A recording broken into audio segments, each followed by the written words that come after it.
आप सभी को राम राम। मैं दीपक कुमार आप सभी का स्वागत करता हूं दादा डायलॉग में। दोस्तों, आप सभी से निवेदन है कि वीडियो को देखिए, लाइक कीजिए, शेयर कीजिए और चैनल को सब्सक्राइब। दोस्तों, लोकसभा चुनाव 2024 का चुनावी आगाज हो चुका है। चुनावों की तारीखों का ऐलान हो चुका है। कल चुनाव आयोग ने लोकसभा चुनाव 2024 के तारीखों का ऐलान कर दिया।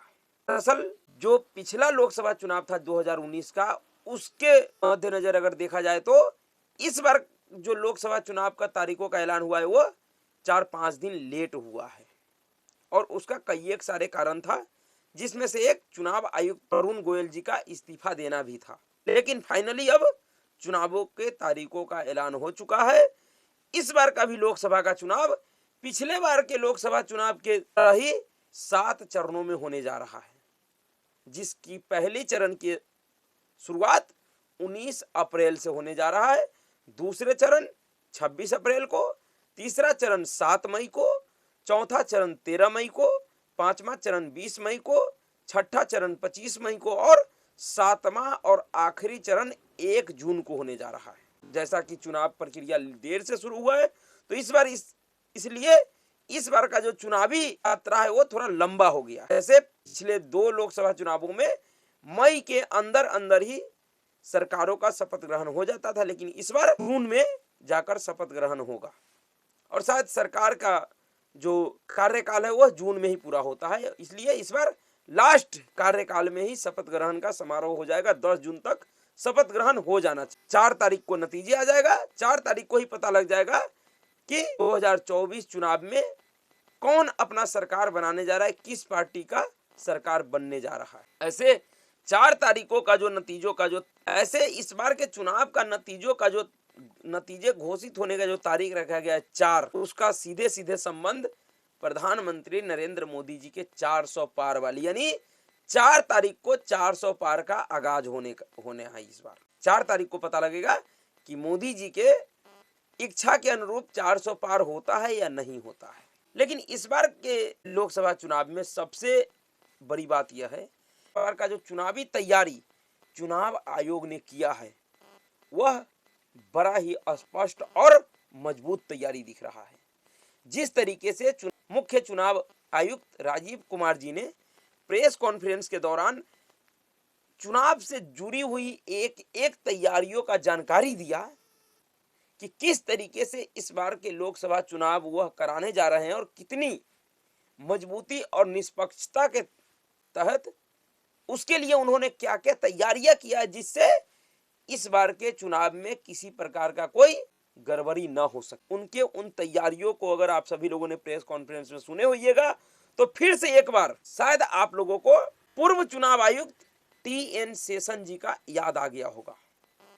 इस बार जो राजीव कुमार जी ने जितने सख्त और कठोर फैसले लिए हैं लोकसभा चुनाव के प्रक्रिया से जुड़े हुए, लोकसभा चुनाव के मद्देनजर शायद इस तरीके का कठोर फैसला हाल के दिनों में जो भी पूर्ववर्ती चुनाव आयुक्त रहे हों उन्होंने नहीं ले पाया। अगर लिए होते तो जिस तरीके का चुनावी हिंसा देश के कुछ राज्यों में खास करके पश्चिम बंगाल में देखा गया है, उस तरीके का हिंसा नहीं देखा जाता।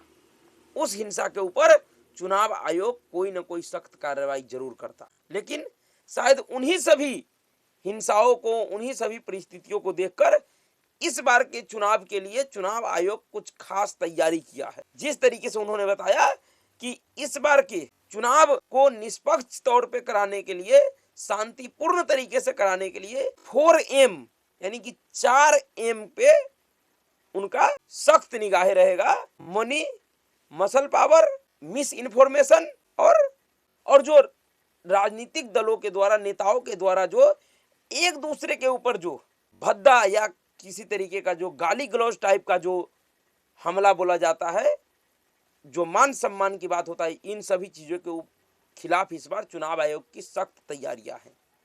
तो इसको देखकर तो ऐसा लग रहा है कि वाकई इस बार का जो चुनाव होने जा रहा है वो अन्य सभी चुनावों से अलग होगा। सबसे बड़ी बात यह है कि इस बार के लोकसभा चुनाव में 3 ऐसे राज्यों को चुना गया है जिनमें हर एक चरण में चुनाव होने जा रहा है, यानी कि 7 के 7 चरण में, जबकि जिसमें से उत्तर प्रदेश, बिहार और पश्चिम बंगाल है। और इन तीनों राज्यों में 7 के 7 चरण में चुनाव कहीं न कहीं इस बात को दर्शाता है कि जो कानून व्यवस्था का जो मामला है, तो शांतिपूर्ण तरीके से चुनाव कराने की जो जिम्मेवारी है, वो कहीं न कहीं चुनाव आयोग के ऊपर ज़्यादा रिस्की दिख रहा है।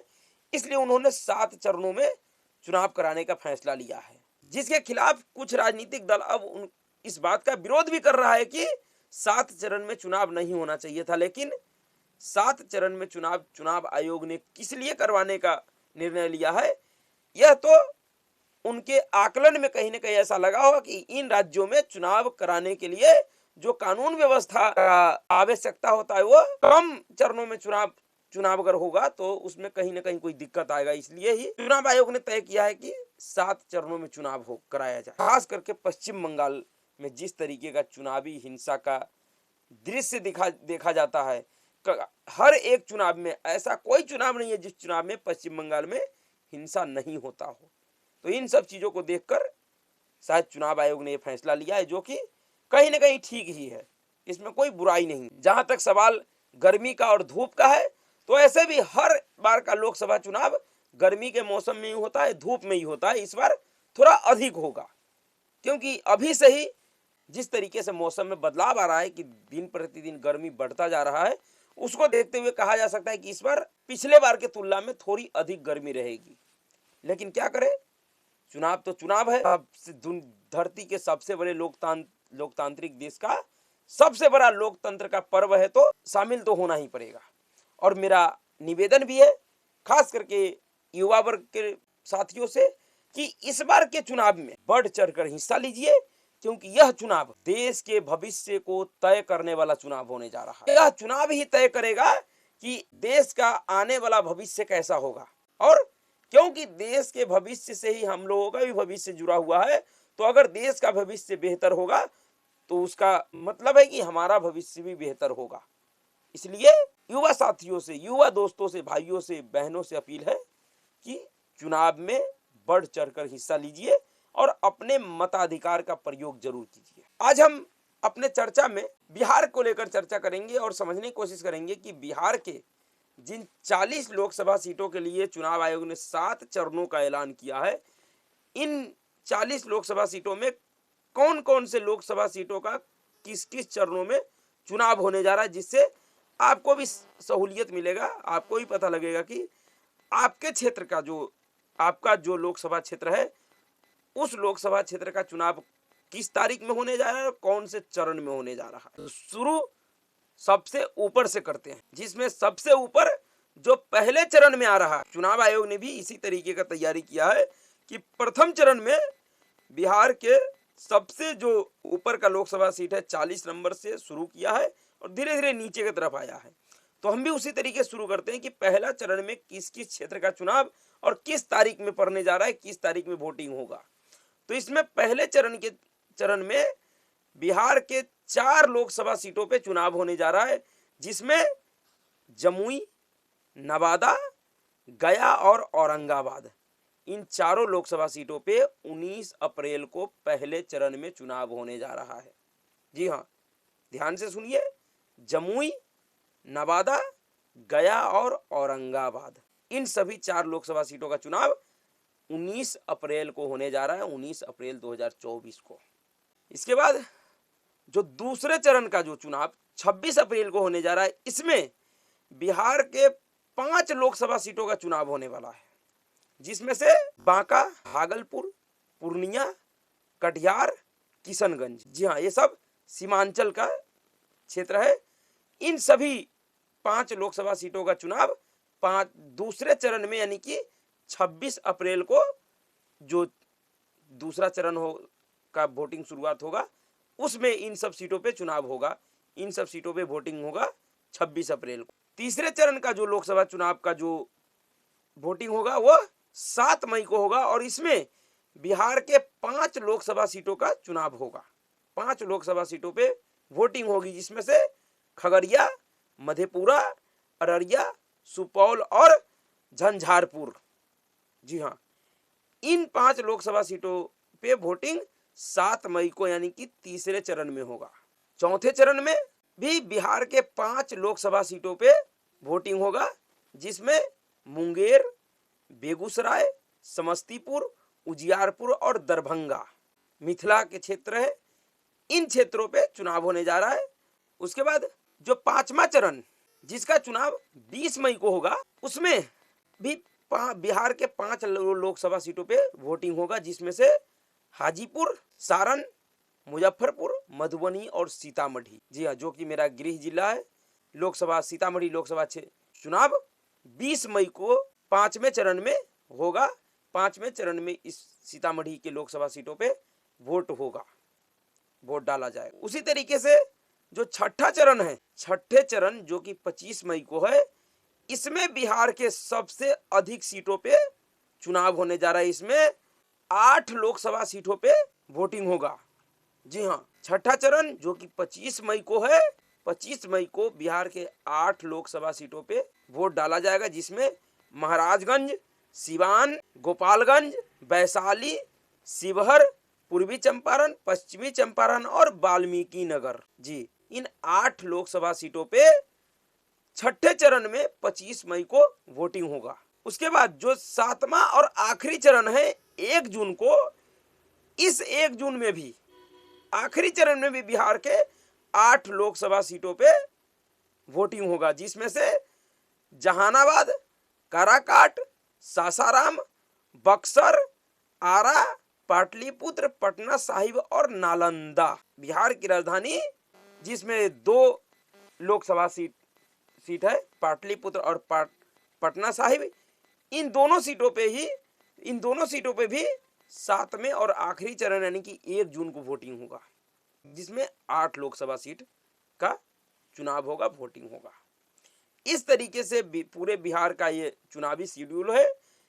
इस बार बिहार को लेकर जो खास बात यह है कि इस बार 9,26,000 ऐसे युवा साथी हैं जो पहली बार मतदान करने जा रहे हैं, यानी कि फर्स्ट टाइम वोटर जो है उनकी संख्या 9,26,000 है। पूरे बिहार में 40 लोकसभा सीटों पे कुल वोटरों की संख्या 7,64,33,329 है, जिसमें से पुरुष वोटर की संख्या 4,29,136 है।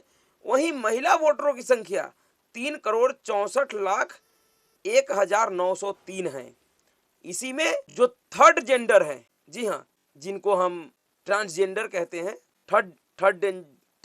थर्ड जेंडर आप सब लोग समझ गए होइएगा, उसका संख्या 2290 है। जबकि महिला और पुरुषों के अनुपात देखा जाए तो 907 से बढ़कर पिछले बार से इस बार अच्छी हुई है, बढ़ी है। 907 की जगह 909 हुआ है। वहीं 6 करोड़ मतदाताओं की 1 करोड़ मतदाताओं की संख्या ऐसा है जिनका उम्र 20 से 29 साल है, और बाकी का जो मतदाता है वो सब उससे अधिक के हैं, यानी कि टोटल 7,64,33,329 जो वोटर है उनमें इस तरीके का संख्या है। इस आधार पे इस बार वोट होगा। इसमें सबसे बड़ी बात यह है कि जो पहले बार जो वोटिंग करने जा रहे हैं, जो युवा साथी जो फर्स्ट टाइम वोटर है, लगभग 9 लाख, 9.25 लाख के करीब, उन सभी वोटरों को तो कम से कम इस बार का जो वोट है वह देश हित में, देश की सुरक्षा और देश की समरसता और विकास को मुद्दा बनाकर ही देना चाहिए। कहीं न कहीं अपना जो हित है, अपने हित से उठकर देश हित को ध्यान में रखिए, और देश हित को ध्यान में रख के आप लोग इस बार वोटिंग कीजिए, और वोटिंग जरूर कीजिए।